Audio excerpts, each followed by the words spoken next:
This is a burn setting test. This is 5,000 millimeters per minute at 1, 5, 10, 20, 30, 40, 50, 60, 70, 80, 90% power, and then we'll try to cut it out. So again, this is 5,000 millimeters per minute test burn at a variety of settings from 1% up to 100%. That turned out a little lighter than I was expecting it.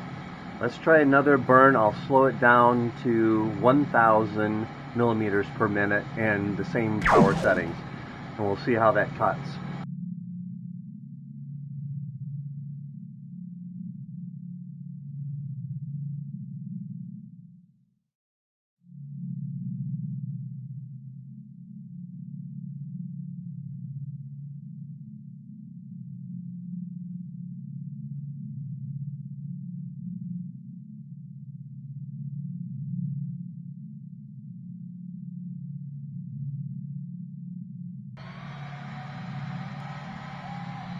All right, now I think we need to do something in between those two, because this is, actually no, this will be good, because that's at 100%, that's really dark, and then the 20% is pretty light.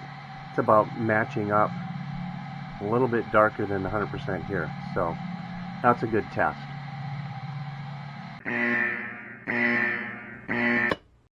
Oops. Hi, I'm AT from CNC at Home. If you like our content, help support our channel by clicking on subscribe and liking our videos. Thank you for watching this video. Have fun with your CNC at Home projects.